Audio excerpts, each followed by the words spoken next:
जीए भुट्टो सभिनि दोस्तनि ॻाल्हायो ऐं अॼु जो मार्च हिकिड़ी शुरूआत आहे।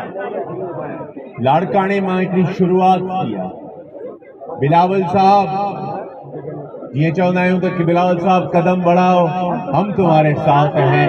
इंशाअल्लाह ताला 27 तारीख़ ते इहो हारी मार्च निकिरंदो।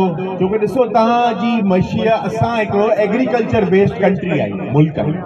असांजो मुल्क जी 60% कमाई ज़राअत मां आहे। कंहिं मुल्क खे दबाइबो आहे त हुनजी ज़राअत खे तबाह करिबो आहे। उहो कमु इहो इमरान ख़ान करे पियो, जेको मज़दूर ऐं ग़रीब खे तबाह पियो करे। गो इमरान, गो इमरान। मां चवंदो आहियां जेॾी महिल चए थो न अकाउंटेबिलिटी, त मां चवंदो आहियां हिकिड़ो सॼे पासे सां ॾिस, ॿियो खॿे पासे ॾिस।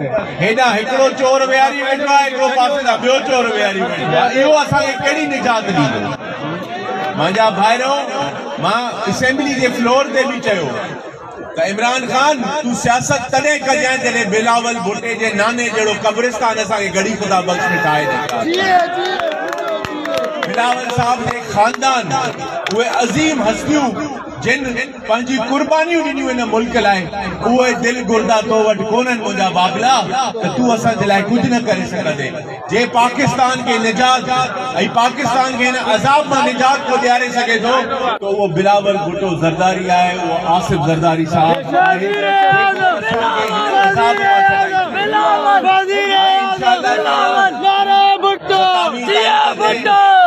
निकरबो। बिलावल साहब की कॉल ते निकरबो ऐं तव्हां अदी फरियाद साहिबा जी पोयों असां सभई इंशाअल्लाह ताला पहुचंदासीं इस्लामाबाद। इस्लामाबाद कहिड़ो कंदा, हाणे मोटरवे 8 कलाकनि में असां इस्लामाबाद में महिमान आहियूं।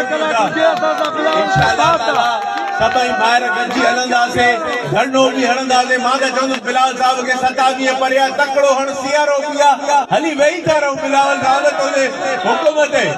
डी चौक ते अहिड़ो धरनो हणंदासीं जे हिन पंहिंजी ज़िंदगी में न आयो। इंशाअल्लाह ताला असीं सभु तव्हां सां गॾु आहियूं। वरी बि जे भुट्टो।